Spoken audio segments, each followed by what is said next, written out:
रेत की तरह जब समय हमारे हाथों से फिसल जाता है, तब हमें समय की अहमियत का पता चलता है। हम कभी भी समय रहते हम ये समझ नहीं पाते कि समय का महत्व क्या है। जैसे कि ज़िंदगी में जो भी आपके पास है, जब तक आपके पास है, हम उसकी अहमियत को नहीं समझ पाते। आइए हम एक बहुत ही मार्मिक कहानी के साथ इसको समझने का प्रयास करेंगे। टॉम स्मिथ जब मरने वाला था और अपने बेड पे सोया हुआ था, तब उसने अपने बच्चों को अपने पास बुलाया और उनको बोला कि मैं तुझे आज एक सलाह देता हूं कि तुम लोग जिंदगी भर मेरे बताए गए कदमों पे चलोगे तो तुम्हें मानसिक शांति मिलेगी। लेकिन उसकी बेटी सारा ने कहा, यह दुर्भाग्यपूर्ण है कि आप अपने बैंक में एक पैसा भी छोड़े बिना मर रहे हैं। दूसरों के पिता, जिनको आप भ्रष्ट और सार्वजनिक धन के चोर बताते हैं, अपने बच्चों के लिए घर और संपत्ति छोड़कर जा रहे हैं। यह घर भी जिसमें हम रहते हैं, वह भी किराए पर है।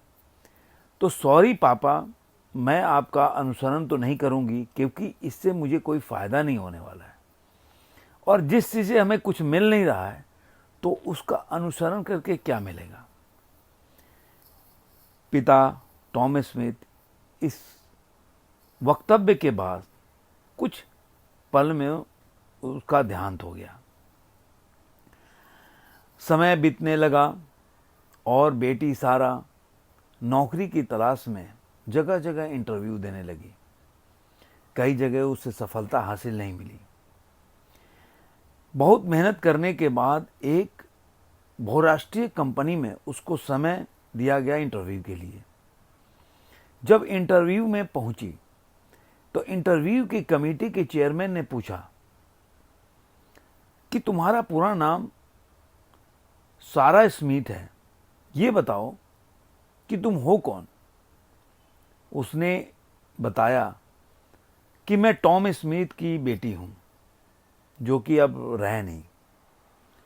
चेयरमैन ने यह बात सुनते ही बीच में ही उसका बात काट दिया और बोला, हे भगवान, तुम टॉम स्मिथ की पुत्री हो। वे कमेटी के अन्य सदस्यों की तरफ घूमकर और ये बोलने लगा कि जिसने प्रशासकों के संस्थान में मेरे सदस्यता फॉर्म पर हस्ताक्षर किए थे और उसकी अनुस्तुति से मैं यह स्थान पा चुका हूं, उसकी बेटी हो तुम। मतलब जहां मैं आज हूं वो सब तुम्हारे पिता का दिया हुआ है।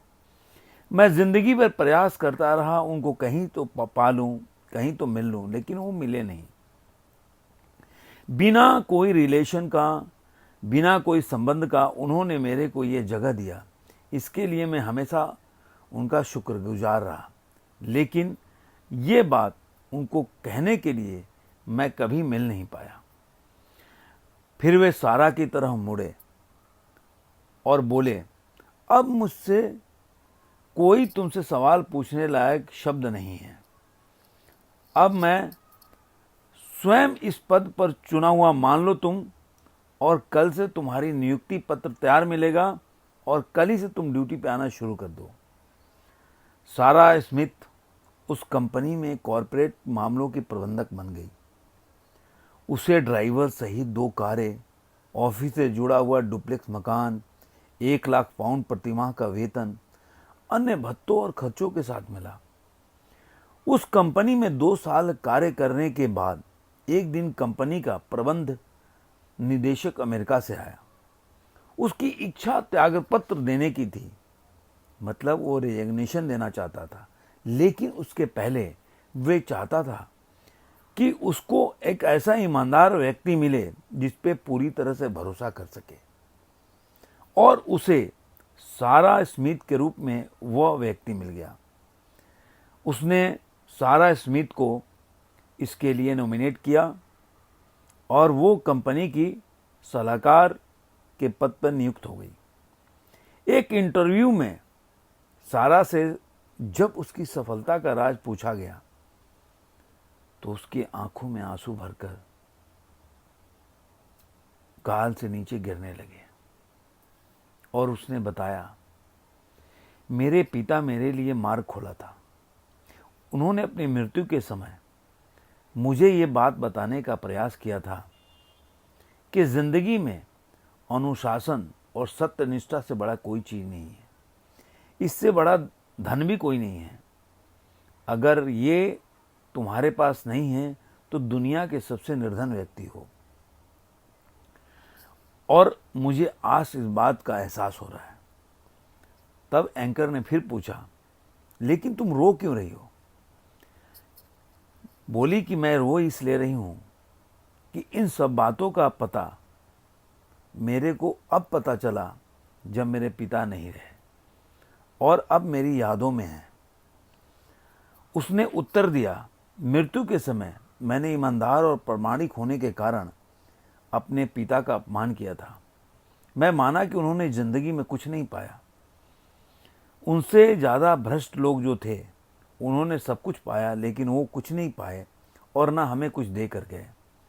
लेकिन आज मैं जहाँ हूँ वो सब उनकी बदौलत हूँ।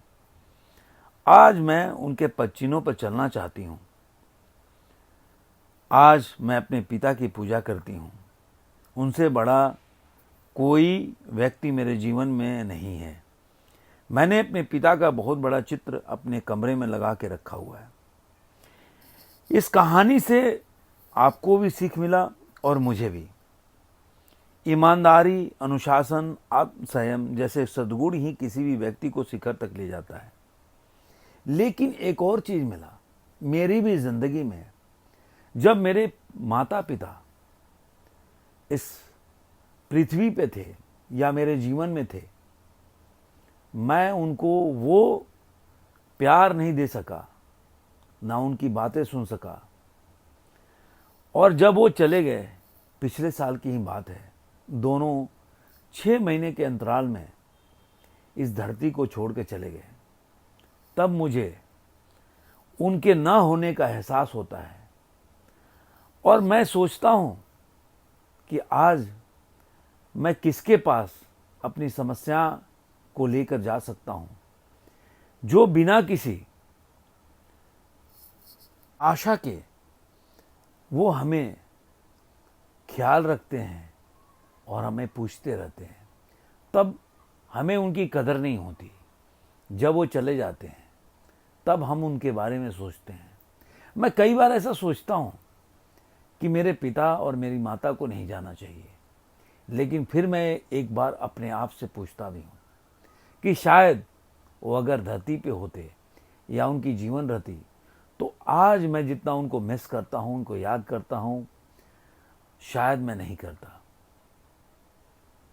धन्यवाद दोस्तों। मैं उम्मीद करता हूं कि ये कहानी आप लोग को अच्छी लगी होगी और एक नई सीख देती होती कि आप अपने जीवन में ही जब समय रहते अगर चीज़ों को पहचान लेंगे, अपने गलतियों को जान लेंगे, तो उसका मूल्य होगा।